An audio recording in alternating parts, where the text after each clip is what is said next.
So I'm watching Judge Judy, so if you hear anything in the background, listen to so. Order. All rise.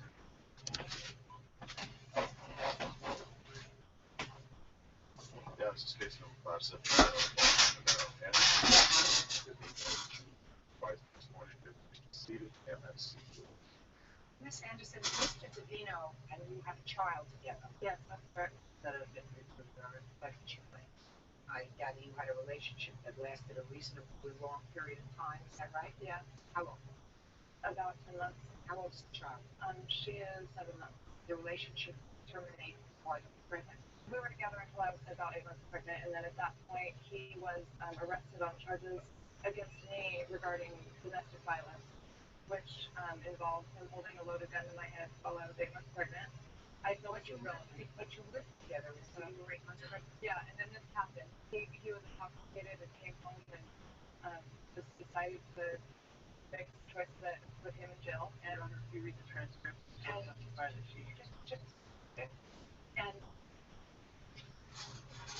it was not an amicable break. No, right. And he was arrested. Right. And you were 8 months pregnant. Right. It is your claim that Mr. Davino distributed nude photographs depicting you.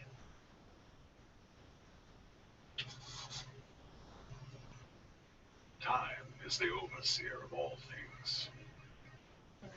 With some sort of defamatory writing on it. Yes, I have the original photo and the original flyer right here. I'd like to see it. There's the original flyer. And there's the original photo that was used on the flyer. And I also wanted to bring to your attention that he had drawn crosshairs on the face on my face that's on the flyer. And I consider that threatening alone just because of the nature of his crimes against me in the past when I was 8 months pregnant. And Okay, just one second. Well, clearly this is a picture of your face on this flyer. It's taken from this photograph. Right. You don't deny that, sir, is that right? What, that her head on that body? Yes. I don't mind that. That's obvious. Her head. Okay. Did you have anything to do with superimposing the face of the plaintiff on the body that's contained in this flyer? No. Who did? I'm not going to state the person's name. Yes, you will. But, yeah. Oh, yes, you will. If you know, you will. That's why you're here. Who did? Well, I submitted the written information, Your Honor. I have can I submit this as... I want you, Mr. Davino, to answer my questions. That's what you're here for, Mr. Davino. That's what a trial is designed to do.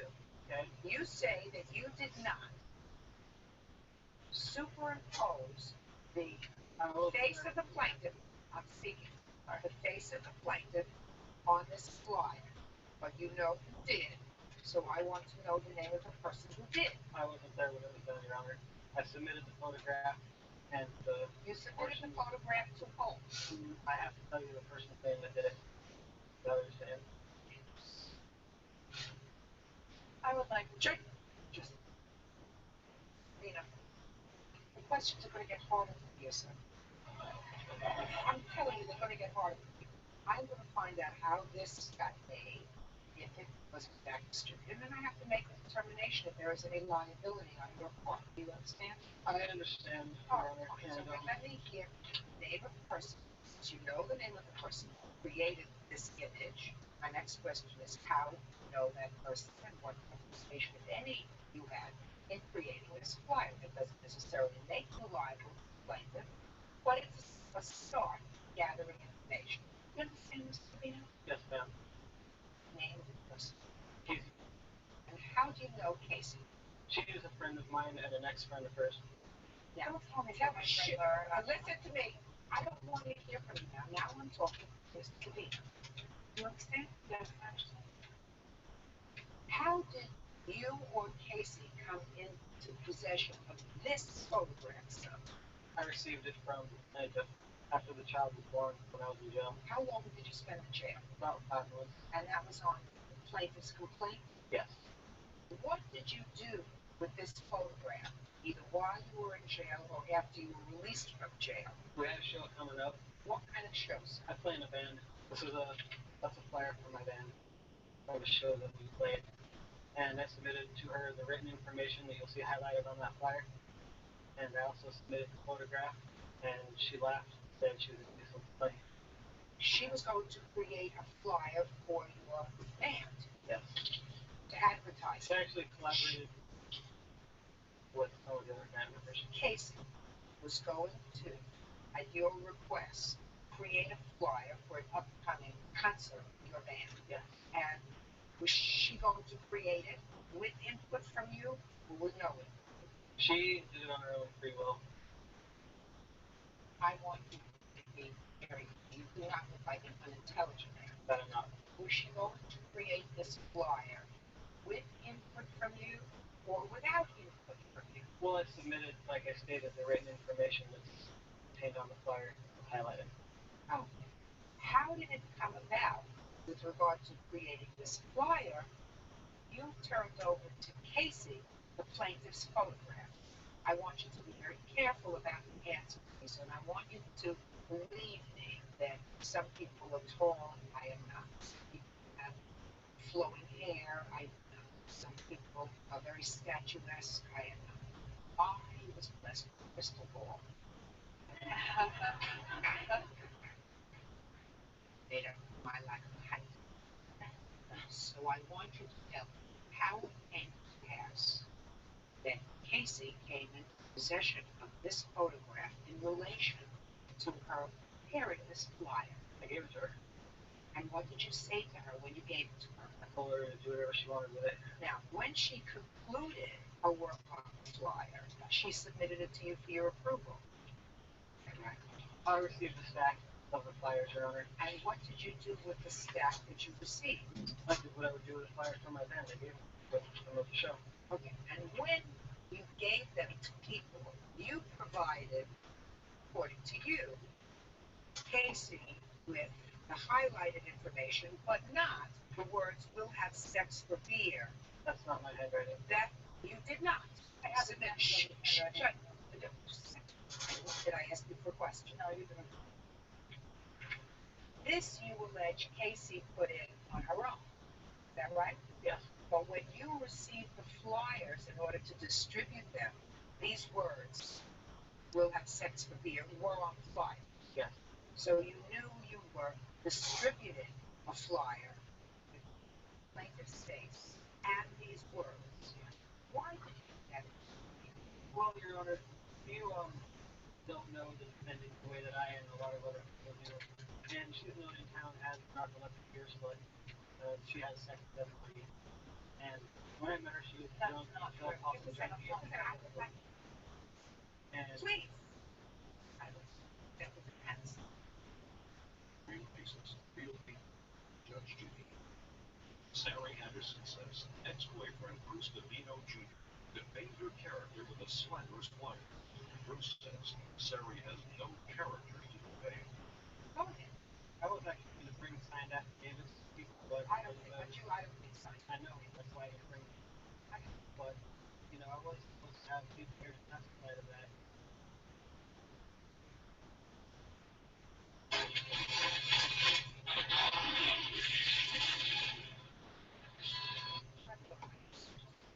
Explain to her why these flyers. Well, Your Honor, this is a frivolous lawsuit for many reasons. First reason, What if you judge it? I guess. why I distributed the flyers. Direct. Correct.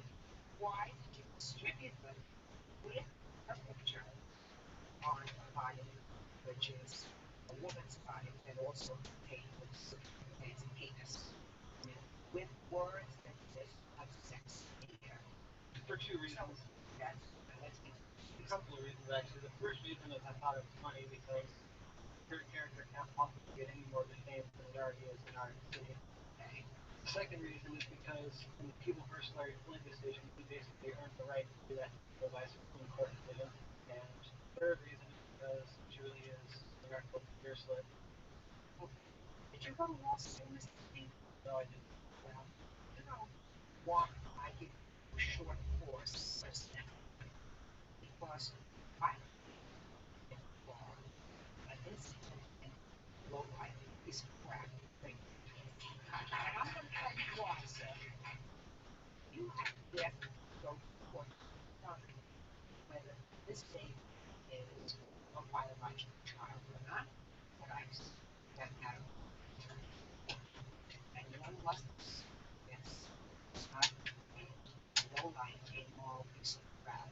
Like that, that they may not want to offer, not want to do anything.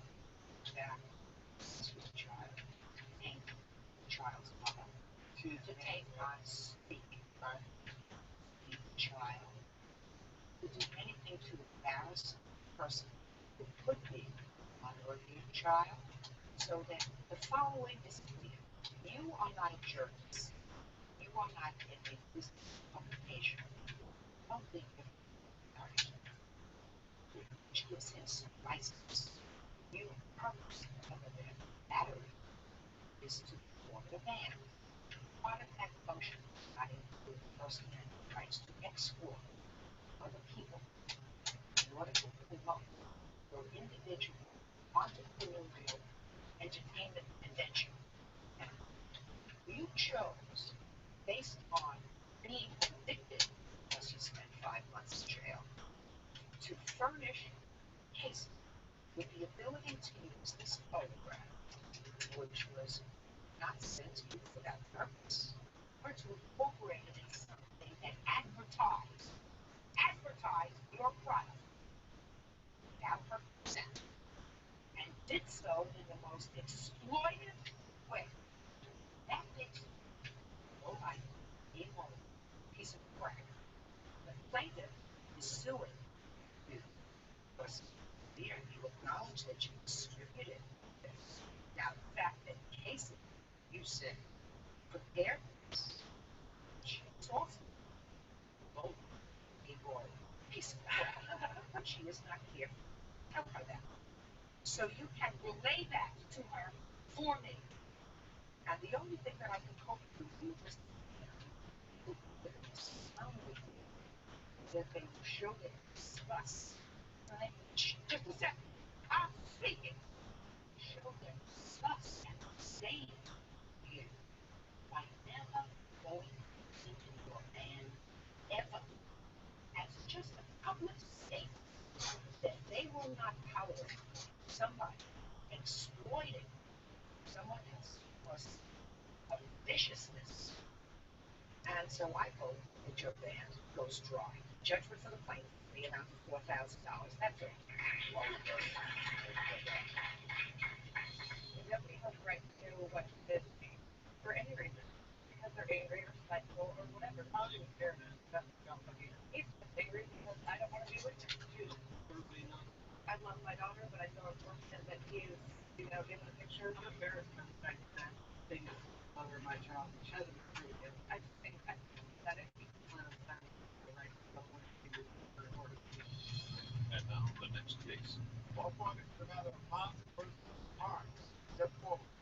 20-year-old salesperson Casey Moss is suing ex-girlfriend, 20-year-old hairstylist Cynthia Parks, for unauthorized withdrawals from their joint checking account.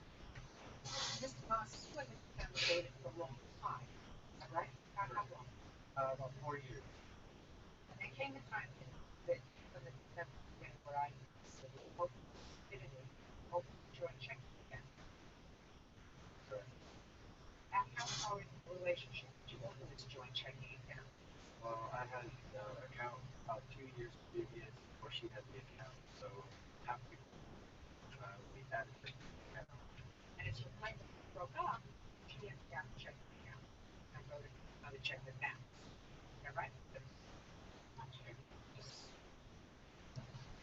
Why did you add her name to the checking account? I added her name to the checking account. We were together and we were in love and kind of planning for the future.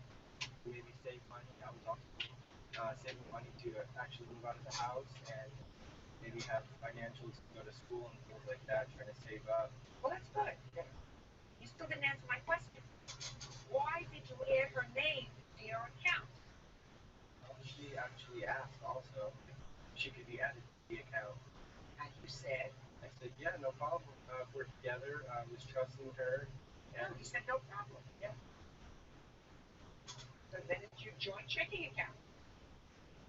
Did you ever put any money into that account? Yes, I did. I put like Pell Grant from when I went to Cal State Fullerton, like every semester I put like around $1,300.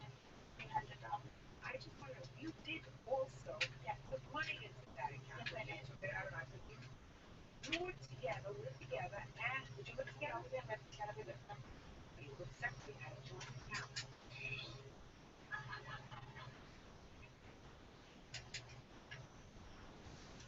You wrote out a check for him, for a new boyfriend, via mail. Now that I want you to tell me. I know that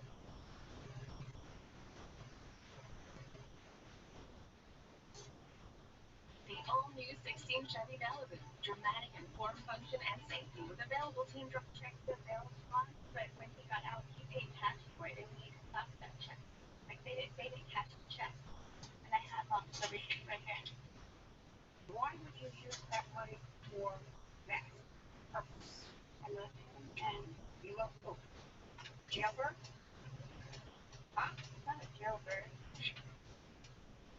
I have a copy of the check. Was it paid? No, It wasn't paid.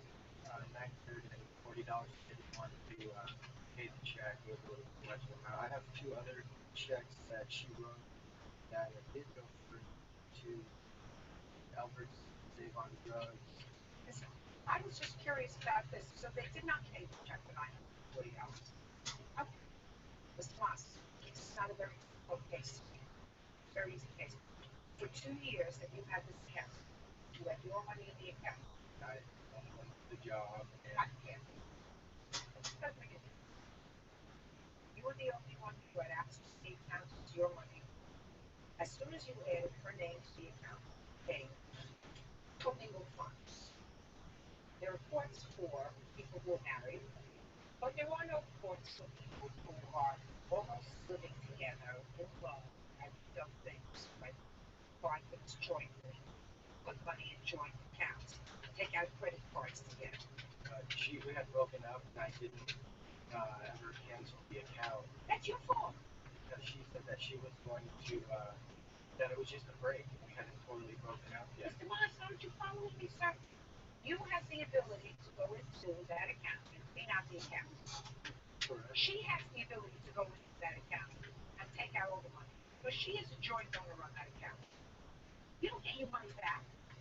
No court is going to go over all of your expenses over a 2-year period and what money you put in and what money she put in. You're not married. Don't open up a joint savings account. Don't open up a joint checking account. Then you won't be in this trouble, sir. Good. Bye. As I sued, they step out. He got a ticket a while ago when he had speed in his car, and he asked me if I could pay for it, and so he wouldn't be on probation. So I said okay, and he never paid me the money back. She told me that she would pay me back in payments and that she wanted to apologize. I never promised him that I would give that. She maliciously took the money out of the account. I think it was a waste of time for the court, because I mean, there was no case. Don't trust the girl and don't get an account.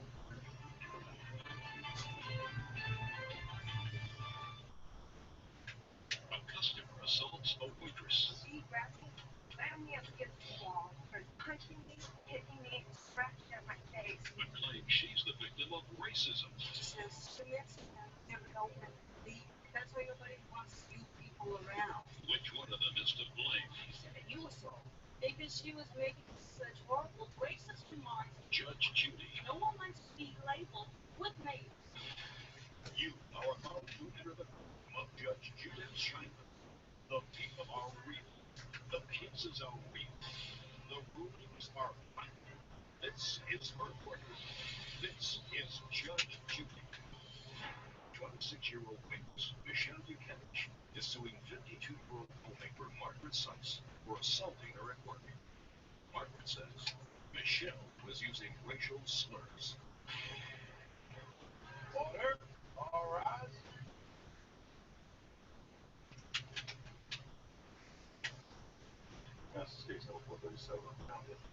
Give it to the person precise. But on your see the way Mr. Kimmich, you were a waitress in a restaurant. Correct. The defendant was there with family members, not children. Correct. And it was your friend that while there, she assaulted. Yeah. They not only assaulted, they lost wages and you paid something. Yeah. The defendant says she never hit you.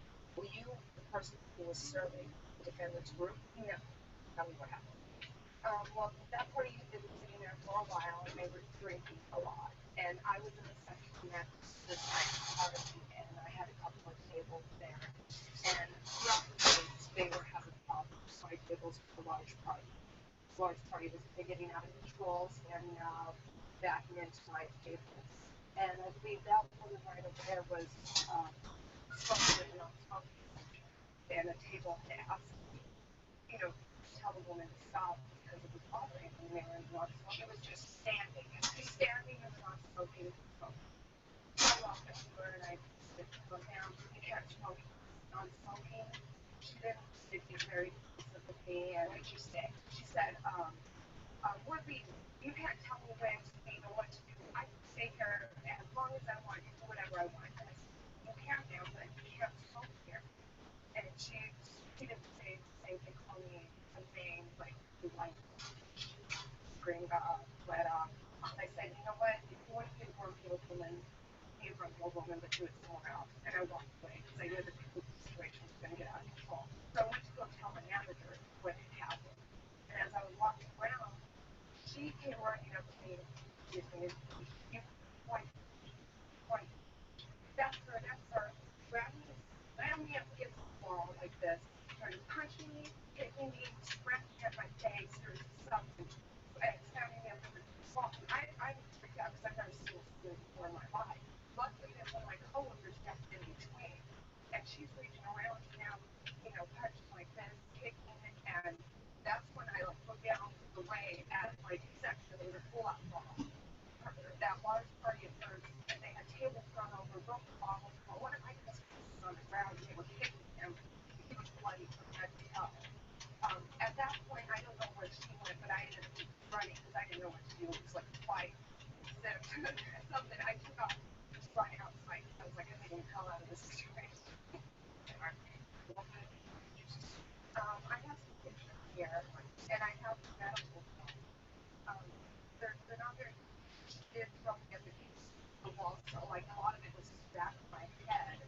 This is the medical bill here. The restaurant did pay for the medical bill, but that's on there.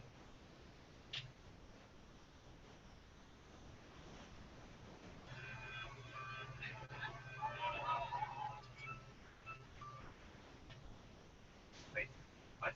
legendary performance for less than you think. Certified pre-owned by BMW. The scratch on my face. Can you take the emergency room there? The EMS kept me out, and then they took me to go to the hospital afterwards. So I went to right after I got off work. I went to the hospital. Did you miss any work? Yes, I did. I have this that shows what I missed several days. I also have a police report and an incident report if I remember.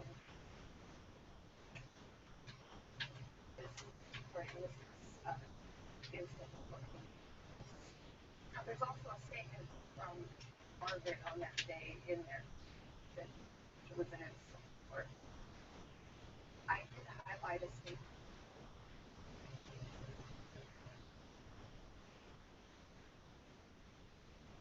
It was my family. We're having dinner with the family. Okay. Yes, but I believe that it includes the name.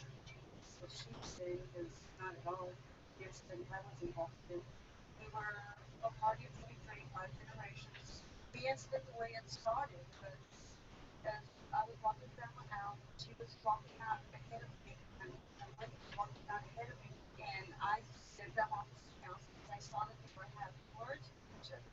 The part where I walked in is where he says, I didn't know we had a time limit. Okay, this is my witness table, please. I didn't know we had a time limit. Right. So anyway, you want me to tell you how the incident started with that?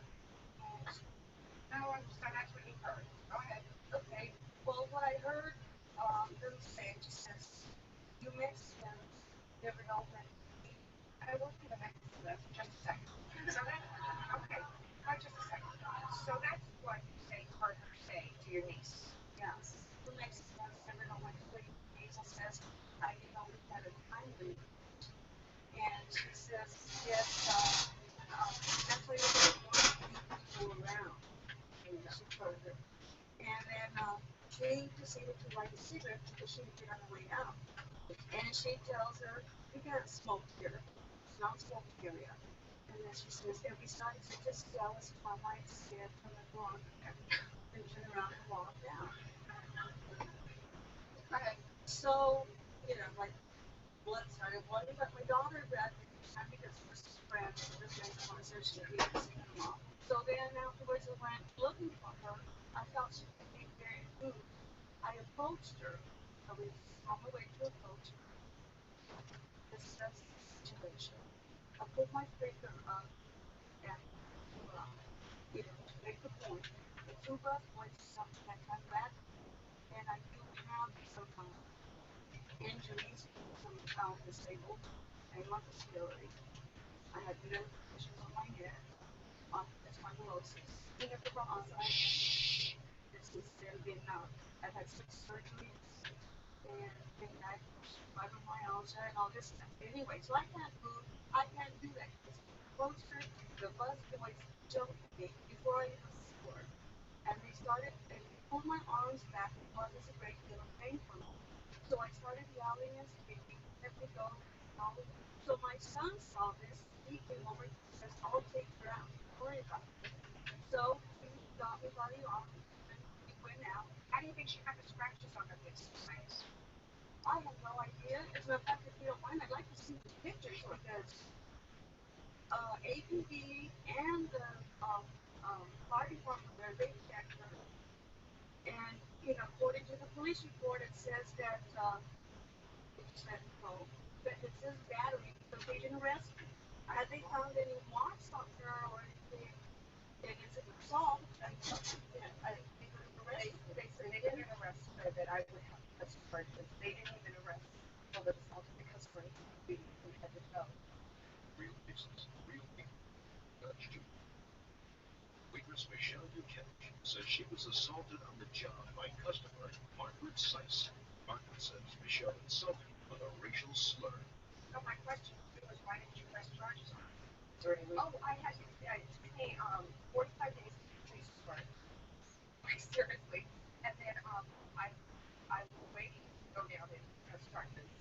I know it's been a little while, but I mean it's not going to happen. It's not going to happen. Okay. And had I been Mrs. Seiss, I believe they contacted me. Let's tell you that. No, Let me tell you why I believe they contacted all of your disabilities. Because when someone is assaulted, they want first response compensation. Well, if she were assaulted by somebody else, you wouldn't be here. She said that you assaulted for your own sake. Were hot, got furious with you and her, okay, comments to your niece, and you were hot then. Then you went back to find her. And you didn't go back to find her just to have a discussion, because at that time, things were starting to get rowdy. Tables on your side, and the tables on the other side, because it looks to be turned into a free-for-all. So you had not only the opportunity, but you had the mental capacity in that moment to strike out at her. Your Honor, I wear these all the time because of the ones that down with. These were the best who just had a punch there. Because the way the tables are set in the restaurant, there is no way that you can get her against the wall.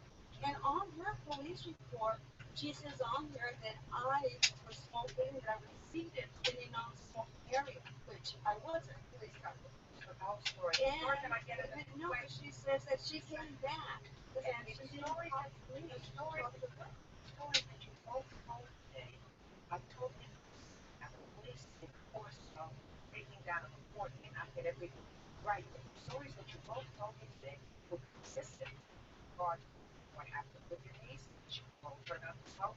Whatever words were exchanged. I'm not sure that I'm getting the whole story about the words that were exchanged. This is absolutely ludicrous. What she said is an absolute lie, Your Honor. All I have to back me up to. And when he swore me in, I swore to do that. I would never didn't I use any.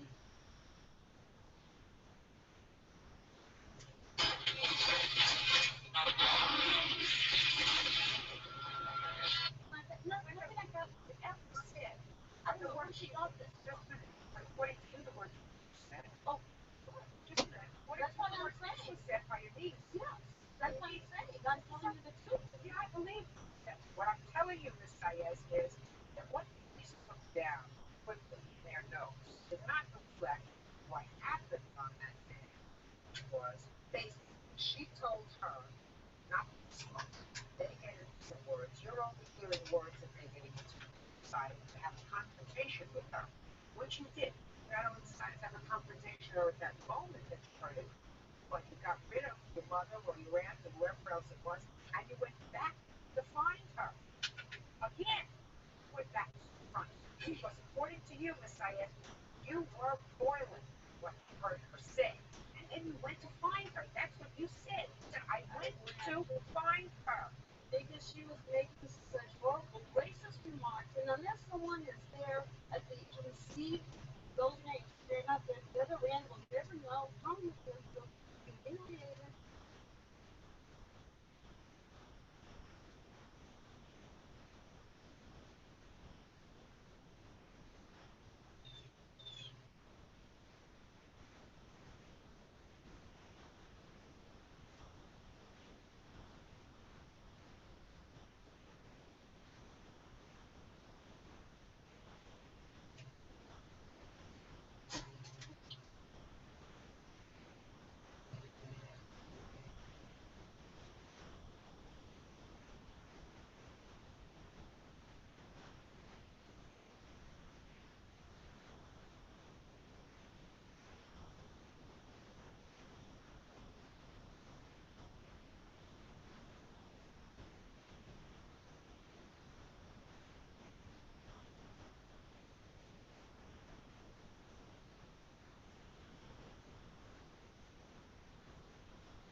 And I don't mean like an idiot from across the border. I'm talking about from You're a Mars. Miss Sayas, you are a grown-up, madam. Grown-ups know that words I understand. words are different from acting If physically. someone is being erased, Yes. it is going to cause problems. No one wants to be labeled with names. What kind of problems is it gonna cause? What kind of, hey, Miss Sayas, you see what you're doing? Exactly. This is what she was doing. No, this is what you're doing. And this is why I got angry. And then that's how I'm not receiving in. You got angry, it's gonna cost you $2,500. Period. End of discussion. Sticks and stones break my bones, names will never hurt me. You report it to the manager, you never go back to the restaurant. You don't go over there and assault instead of the place. $2,500 better. Thank you very much. None of that is my problem. Absolutely none. Margaret, prove my case by her actions. Nothing. No. It's your family. And now the next case. All parties in the matter of Dagrafont versus Sierra. Step forward, please. 67-year-old Paul Dagrafont is suing 28-year-old car salesperson Vanessa Sierra for the cost of a new puppy. Paul says when his granddaughter's Maltese was in Vanessa's care, the dog ran away and was hit by a car. Your granddaughter, I assume it's your granddaughter, had a little Maltese dog, and she wanted to breed and have a litter of puppies for her dog. Got the defendant's name. The defendant had a male Maltese. You brought your granddaughter's dog to the defendant's home for purposes of having this liaison. And left her there. Which was standard procedure, I assume. Is that right? I've never run a dog before, so I don't know what standard procedure is. Well, the dogs know better than you do. In any event, having done that sort of thing a couple of times myself, that usually happens. Bring the dog, they try to get acquainted with their little, who wants to do, there's a little foreplay. And sort of get to know each other and like each other and stuff. But while the dog was in the care of the railway, you want to compensate the dog because you believe it was the defendant's responsibility. Why do you think this was not your responsibility? It's not that it's not my responsibility. I'm really sorry for what happened. Of course you are. It was just a strange situation. No agreement was ever, like, handwritten agreement was ever made. I mean, if I was a mean person or a bad person, I could have just simply denied having the dog. There was no proof that the dog was ever at my house. I don't understand if you were a bad or mean person. He brought the dog to your house. Your agreement was that you were going to be paid for breeding? Right. Okay. How much are you supposed to be paid? We never agreed upon a price. Go to discuss it. Is that all correct? Back to one? I still don't understand why you don't think you're responsible. The dogs were playing in the backyard. The dog got away. Right. The dog was brought to me on the day before of New Year's Eve. I called him that evening to let him know that the dogs hadn't, as you call it, gotten acquainted or had their liaison, so to speak. They weren't actually getting along. My dog was chasing the dog around the house. She wasn't even all interested. He told me to go ahead and keep the dog overnight, which I did. I did inform him that I do work. I work the next day 9 to 9, and I would not be home. He asked me if anybody would be home. I told him my brothers and my father would. Okay. So he didn't ask who would be around. My brother put both dogs in the yard, and I do have pictures of my dog in the yard, which is completely enclosed. My brother went back to check on the dogs. He let them do their business. He didn't, this is very important, he didn't give me a leash. When he dropped off the dog, he didn't even come in the house. He just handed me the dog. I couldn't put the dog in the front yard to, do its bathroom business. So after we put him in the backyard, my brother did, and when he went back, within half an hour, the dog was gone. They went out and spent the entire New Year's Eve. Did you find out how the dog got away? No, that's the thing. I have pictures. My dog was still in the yard. My dog didn't get out. We don't know how the dog got out. Maybe somebody stole him. Somehow the dog got away. Right. And I'm not disputing that fact. So you have to pay for the dog. Well, I mean, the dog should have been picked up earlier in the day. I wasn't home. I mean, I'm really sorry for what happened. And then Sierra, the dog was entrusted to your care in a business relationship. You're going to be paid for the purpose of breeding the dog. The dog was left in your care. Not returned. You have to pay for the dog. It's simple. Did you replace a puppy for your granddaughter? Yes, ma'am. Did. And do you have a bill for the replacement puppy? We'll get pictures of the puppy. This is the new one.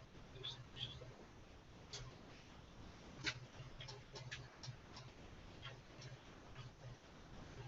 Oh, this time you've got a little Yorkie. How's the new puppy? Wonderful. Looks adorable. Step up to your granddaddy. A girl or a boy? What did you name her? How old is she now? Taking good care of her? How much did you pay for Penny? $700. You have a bill? I told him, Bill, new dog, I have to cancel check from the old one. And this is the post that put up, look, the price was missing. And we have bills from the veterinarian.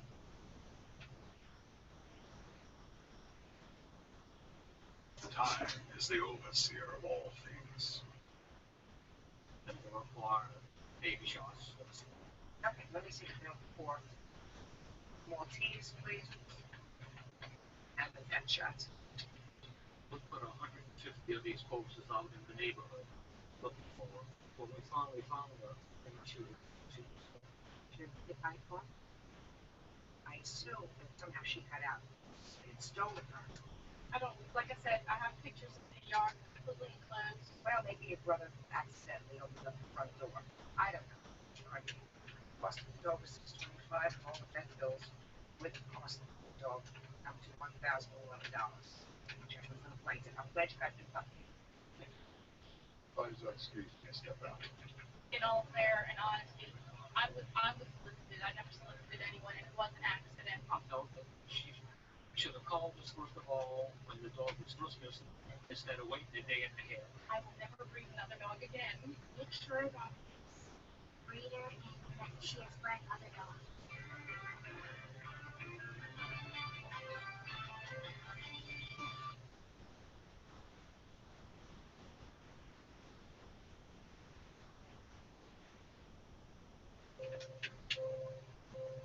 The Holocaust cat. That isn't opinion, that's fact. And I won't debate facts. Denial is about Professor Deborah Lipstadt, who's Professor of Holocaust Studies at Emory University. She's written many books. One of them is called Denial of Holocaust. A vicious fight over a man. She came out and she threw swung on me. She and her man, she stabbed me in my head. Two big rocks came